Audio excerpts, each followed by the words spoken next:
Number one, people misunderstand what the church is. The church, the word simply means called out of. And so by definition, all the church is a group of people who've been called out of the world and called to God, right? When we go to church is kind of an oxymoron. The people themselves are the church. Whether we meet in an apartment building, like in the projects in the hood, whether we meet in a parking lot, we're the church. When we gather on Sundays, Saturdays, Wednesdays, Thursdays, it's the church meeting in a building for the purpose of encouraging each other, strengthening each other, praying for each other, and just fellowshipping with each other. Hey, Mr. Jenkins, how you doing? How's your wife? You know, like fellowship, prayer, encouragement. That's what we do when we gather together, strengthening ourselves in the word, all of that good stuff. That's number one. They don't know what the church is. Two, church hurt.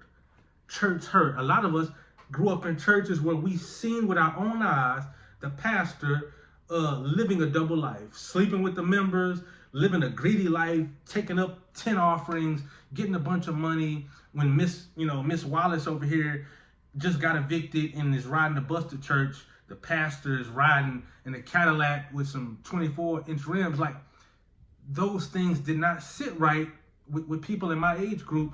And we said, you know what? Because of hypocrisy, because of y'all, these gossiping church ladies, because of the way y'all have misrepresented Christ, I'm going to just throw the whole church out. And so it's this saying that says, don't throw the baby out with the bathwater. Unfortunately, that's what a lot of people have done due to church hurt. Next, I would say this, and this is extremely important we understand, spiritual warfare. The Bible says we do not wrestle against flesh and blood, right? But principalities, but spiritual wickedness in high places. Make no mistake about it, there are competing voices. There are, especially in our world today, it's competing voices.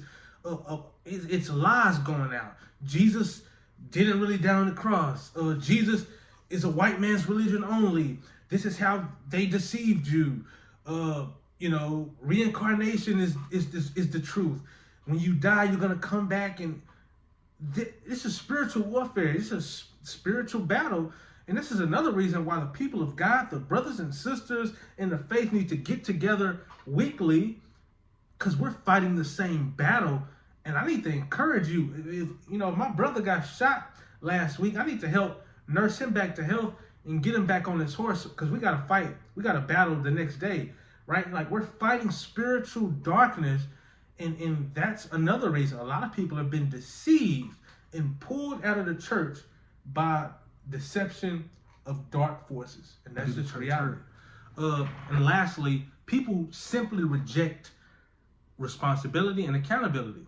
We can't lie about this, this point. So yes, it's true. A bunch of churches were misrepresenting God. But guess what? The flip side is true. A lot of churches were representing him well, representing him in a great way, but they were holding people accountable, right? What's that? That means everything I do, I got to answer for it.